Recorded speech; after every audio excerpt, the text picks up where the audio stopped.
Bismillahirrahmanirrahim. Assalamualaikum warahmatullahi wabarakatuh. Alhamdulillahirrahmanirrahim.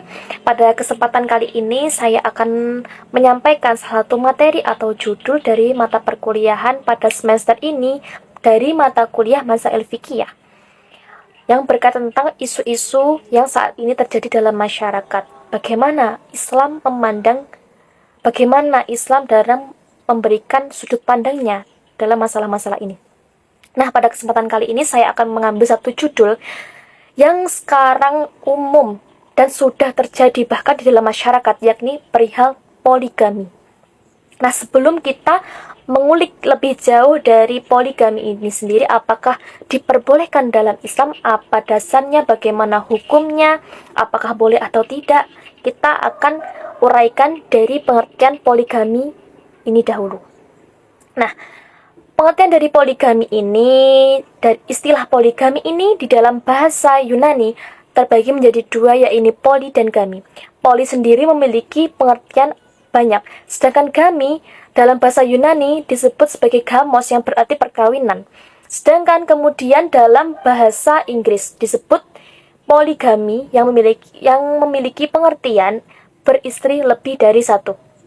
Kemudian dalam bahasa Arab, poligami disebut dengan ta'addud az-zawjat yang berarti beristri lebih dari satu. Dari beberapa istilah ini dapat diambil pengertian bahwasanya poligami adalah apabila ada seorang lelaki yang memiliki istri lebih dari satu. Kemudian setelah dijelaskan pengertiannya, kita lanjut dalam dasar hukum pada Al-Quran yang menjelaskan tentang poligami. Juga dijabarkan di dalam Al-Quran ini dalam firman Allah Quran surat An-Nisa ayat 3 sebagai berikut. A'udzu billahi minasyaitonir rajim. Bismillahirrahmanirrahim. Wa in khiftum alla tuqsitu fil yatama fankihu ma taba lakum minan nisa'i masna wa thulatha wa ruba'. Fa in khiftum alla ta'tilu fawahidatan aw ma malakat aymanukum dzalika adna alla ta'unu. Shadaqallahul azim. Artinya, dan apabila kamu tidak dapat berlaku adil pada hak-hak perempuan, anak perempuan yatim yang apabila kamu mengawininya, maka kamu boleh melakukan pernikahan dengan perempuan yang kamu senangi, 1, 2, 3, ataupun 4, mohon maaf. Kemudian apabila kamu tidak bisa berperilaku adil, maka kamu boleh mengawini satu perempuan saja atau budak yang kamu miliki. Dan demikianlah sesungguhnya adalah perilaku yang tidak dekat dengan aniaya. Quran surat An-Nisa ayat 3. Dari bagaimana Al-Quran surat An-Nisa ini diturunkan, asbabun nuzul Al-Quran surat An-Nisa ini adalah bahwasanya terdapat dua pendapat. Yang pertama dari pendapat dari Aisyah radhiyallahu anhu yang menjelaskan bahwasanya dahulu kala terjadi ada seorang laki-laki tersebut, dia memiliki anak asuh perempuan. Kebetulan anak asuhnya ini yatim piatu. Namun seorang lelaki ini tertarik kepada anak asuhnya tersebut dan ingin menikahinya. Karena apa? Seorang laki ini tertarik karena harta yang dimiliki anak yatim tadi.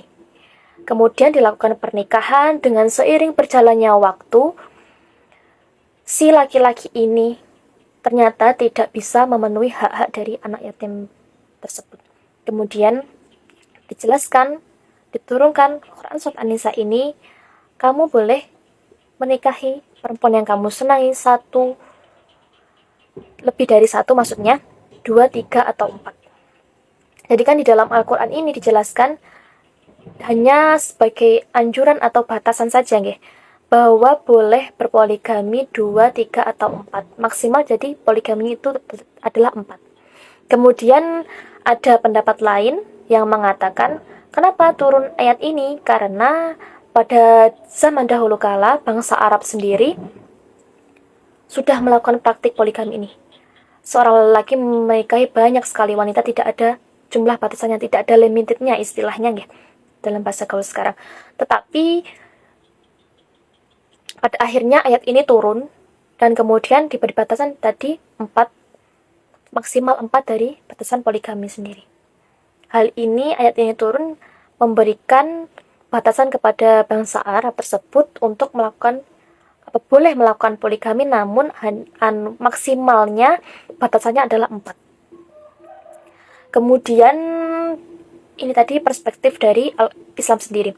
Kemudian dijelaskan dalam undang-undang di negara kita ya. Dalam Undang-Undang Nomor 1 Tahun 1957 Pasal 3 menjelaskan 2 poin, diantaranya poin yang pertama, bahwa apabila hanya diperbolehkan seorang suami memiliki 1 istri, begitupun sebaliknya seorang istri hanya boleh memiliki 1 suami. Kemudian pada poin kedua, negara akan mengizinkan si seorang laki-laki tersebut, si suami tersebut menambah istrinya lagi, namun atas izin dari pihak-pihak terkait. Maksudnya mungkin lebih spesifiknya kepada istri yang dinikahinya tadi atau istri pertama tadi. Berkaitan tentang hal tersebut, ada hikmah-hikmah dari poligami. Yang pertama, apabila ada seorang suami yang sudah menikah, namun dari pernikahannya tersebut tidak bisa memiliki anak, terus dia melakukan poligami, menikahi istri keduanya. Dan setelah pernikahan tersebut dikaruniai seorang anak, maka kadang melakukan poligami karena tidak memiliki anak ini. Kemudian yang kedua, karena daripada seorang laki ini melakukan zina, lebih baik dia, atau maksudnya dari kata tidak melakukan zina ini, apabila laki tersebut tidak bisa mengumpuli istrinya berkaitan dengan sebab-sebab tertentu, maka si lelaki ini ketimbang melakukan zina, dia akan melakukan poligami. Itu hikmah yang kedua. Yang ketiga, apabila ada seorang perempuan yang terlantar kemudian dinikahi oleh seorang lelaki, padahal dia memiliki istri, dengan tujuan si lelaki ini ingin menolong si perempuan ini agar kehidupannya tercukupi, agar bisa mengangkat derajatnya. Berarti pernikahan ini dengan tujuan ingin merangkul si perempuan tadi. Itu hikmah yang ketiga. Namun di balik hikmah-hikmah tersebut juga ada dampak-dampak dari poligami. Yang pertama dari aspek psikologis. Kadang dengan poligami, seorang istri tidak mengatakan secara langsung, kadang juga merasa bahwa dirinya tidak dapat memenuhi atau melayani suaminya dengan baik. Kemudian dari segi ekonomi, apabila kadang ada juga istri yang bergantung ekonominya terhadap suaminya. Nah, kadang si suami tersebut apabila berpoligami, dia lebih mengutamakan istri mudanya, memberikan segala hartanya, segala cintanya kepada yang istri kedua, sehingga menimbulkan kecemburuan dan ketidaknyamanan dalam hidupnya.